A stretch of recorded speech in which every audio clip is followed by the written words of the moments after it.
Ain't no experience like a NextHome experience. Right.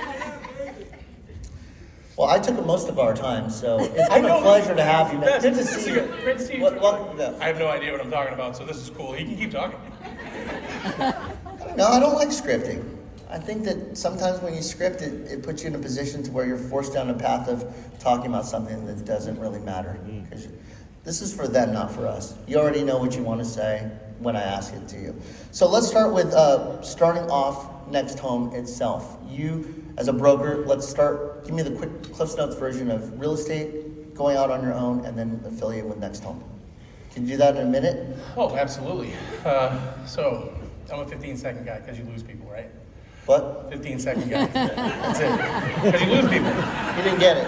So, It's on recording, right? Yeah. cold February night. I trip over NextHome. See this dog. I'm like, wow, these guys got it figured out. They got a mascot and everything. So my thought was, I'm going to call this lady Charis.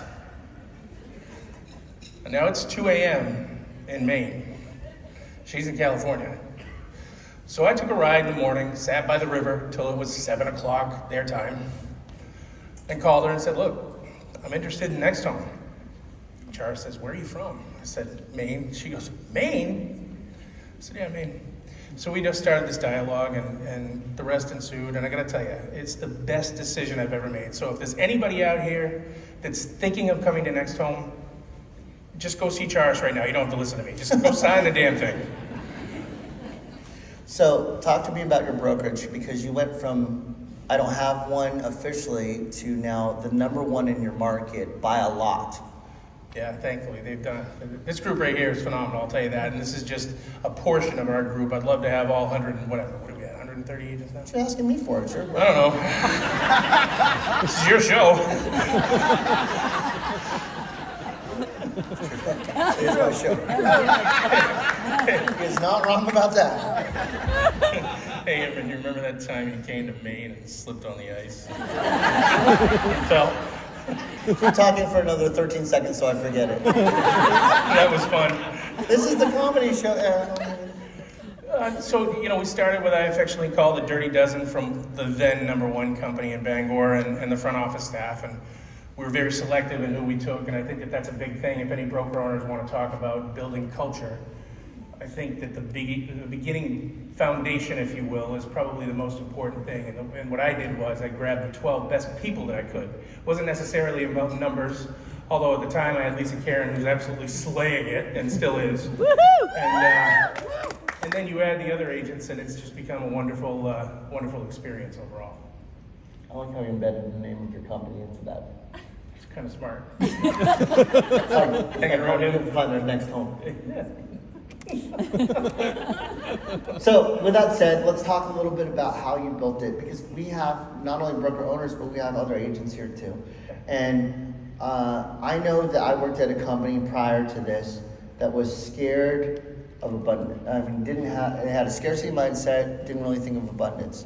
Okay, if you bring them on board, then I'm not going to be the number one agent in the office anymore. If you bring that person on board, then I won't be the funniest person there. They can bring anybody they want. They won't be the best looking person. Then fine. You got that. Also, I'm very humble. I don't know if you knew that. I tell everybody how humble I am. John, what was it when you're creating the roster and you're picking the people that you want to be with? You have to pick people that are okay with really awesome people joining them and not worried about, oh my God, I'm so concerned that I'm not going to be the top dog anymore, or they're going to have more shine than me. How do you do that roster diversity? Because you have a story where Lisa in particular was like, this ain't going to work if this particular agent's part of the mix. No, absolutely. Listen, when I first, excuse me, when I first started, I polled the agents and said, really, who do you want? Thank you so much. Who do you want? This isn't a Bloody Mary, by the way.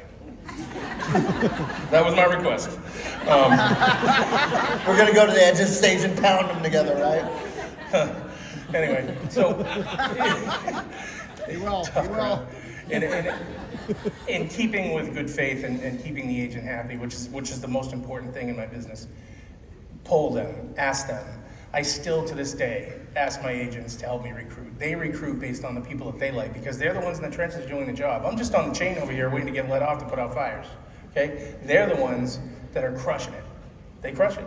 And they invite the people in. So we've grown exponentially. And the way that we've grown, quite frankly, it's unparalleled in our market, actually in our state, okay? And we're thankful also to have other Next Homies here from Maine. If you could just raise your hand real quick. Other Next Homies from Maine that aren't with our office. Team Dan's over here somewhere. Little Dan's, Ricky Yost. Yeah. Right? Great people, and I like to collaborate with them. They're good people. And frankly, I wish they were with my agency, but, you know. If only you had a place to tell them that. Yeah, I know. What a platform. What a platform. So I, you know, honestly, it's funny. I do leave it up to them, Imran, and I think it's important. You know, I've said no to millions of dollars of production, and it's because the culture matters. And I've only had to fire one person since we've opened, and that's a big thing to me. They have an open door policy. They help each other. Yeah, it's competitive. Yeah, you know, you're an independent contractor and you're on an island. But when you come to the culture that they've created, it's a world of difference. I mean, the real estate book lady, which, by the way, I don't even know why that's still in business. But did I just say that? So it's old information when it hits, but she'll come in. She knows I'm not going to buy an ad, but she just comes in because she says it's so great to come here. You can go down on Main Street and cut the tension with a knife on either side. You come to Bangor, you come to 57 Washington Street in Penobscot Plaza and go see Next Homies, and it's like love. Yeah, I felt it when I got there. Hope it warmed you up. There was a lot of hugs. Yeah. We're huggers. From California, I'm all, you guys touch each other? You know, HR. No, not the HR part. How much longer do we have here? 7:50? He wants me out. That was good. All right, talk to me. Talk to the entire crowd. Like, what is it that we would be looking for in a brokerage in order to build it with the right roster? So, what do you look for in agents? Just not only just the production, because we can look at production and say that's a good fit. Because remember, even if you're an agent, who you have at your brokerage speaks to you as well. Many of you, I just saw a bunch of nodded heads. Like, yep. There's a conversation that should be had with you and your broker or your manager to talk about some of the people that may not be a fit, no matter what the production level is, because you know when you make decisions based on money, it's often the wrong decision. Oh no, that's a recipe for disaster. It's not about the numbers. It truly isn't about the numbers, and I'll reiterate that again, over and over and over again. You know, the agents that I have an owner's mentality. They're not owners per se, but they act like it. They have that love of what they do, that pride of authorship, if you will. So that's how I recruit, and that's how it's all come together, and it's going to continue to do so. I know it will. You do a lot of things together as a group. Yeah, we do. Here, look. Give me an example of some of the stuff that you do as a company together that builds that culture and also lets the community know that you're all like-minded group. Because a lot of the community think, hey, they're all in competition with each other, it's cutthroat in real estate, and a lot of times it is. But you've created a 130 plus brokerage that doesn't have that, and you don't tolerate those that want to be like that. No, humans over houses, that's important. That's part of our foundation. The orange swath, if you will, that has gone through the Bangor region and spreading throughout the state of Maine with 3 locations now, and we're going to gravitate south, really keeps the same MO. You know, they keep each other and their clients at the forefront of their mind, and seeing agents work with each other closely in open forums or wherever it may be. If I'm not available and one of my top agents helps out, it's that culture, and that's the culture that I've taken from you guys and just accentuated on it locally. I'm sitting 3 feet from you. I can see it. You're getting emotional about it. Well, it's good. It's good. Yeah. Yeah. So what are some of the things that you do in the community that can help spark some ideas with some of our members? Most of our agents are empowered to do their own things, and obviously we donate money and do different fundraisers and things to help out people. We're involved in the auxiliary. Jen Kamek's following up or heading up to get a new ambulance, I believe it is. Jen, is that correct? Yes. For young children that are in need. So. Little things like that. Having a stuff great stuff that makes a difference within the community, because we are fortunate, and you've said it, Imran, we're very fortunate to be in the industry that we're in, especially in the last 2 years. I can remember sitting in my office alone for 2 weeks going, oh, we're in trouble. And then all of a sudden the floodgates open. And I don't think they've stopped since. I think they've slept for like 3 hours in the last 2 years. They're busy.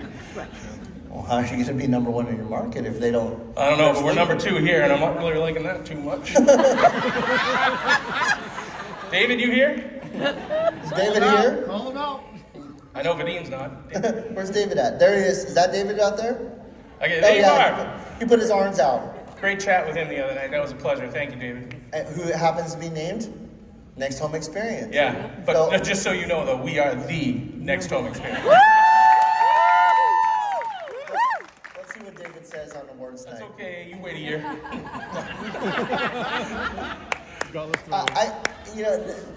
Hear that? If you're thinking about signing up, just name yourself NextHome Experience. Apparently, you go right to the top. John, I also want to make sure that we say this too, is a level of participation that's not normal. A lot of brokerages will have people that produce, they're really nice, but they don't buy in. The people are not going to show up to a team meeting. They're not going to come to this. They're not going to be a part of the giving away giving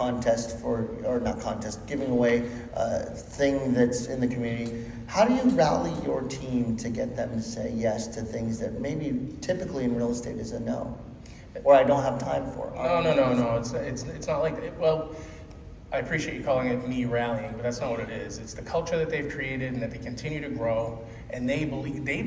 They bought in on their own. They bought in based on what you guys have done, and I was just lucky enough to bring it to Maine. Yeah. So you're number one in your market by far. Oh yeah.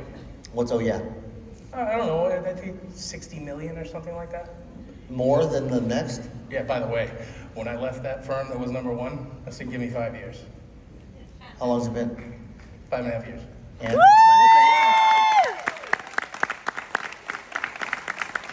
you built something exceptional. I couldn't be more proud of you. I wanted you to be on this stage. Any parting words that you want to leave with the team? Hey, I got a big favor to ask you guys, because this is like, I like to do some advertising every once in a while. You know, we advertise a lot in our marketplace. I would like everybody. You use the real estate book. Yeah, no. Oh, okay. But our agents are tremendous on social media, and we use a lot of hashtags and such. And we have some catchphrases. You know, obviously, we love humans over houses. We love that foundation. We also use get looped and get sold. So what I would like to do, and I did ask for permission. Typically, I don't, but I thought it was probably a good idea. I'd like go ahead. I didn't respond. Oh, well, here we are. How do you like, Continue, John. So here's the deal. Everybody stand up if you will, please. And I want everybody to scream, get looped and get sold with NextHome Experience. I have the experience. I'm going to use this in an ad. It's a 15-second thing, and all my agents it's going to be nice. All right. So on 3, get looped and get sold with NextHome Experience. Loud, proud. Let's have it. Ready? 1, 2, 3. Get looped, get sold with NextHome Experience.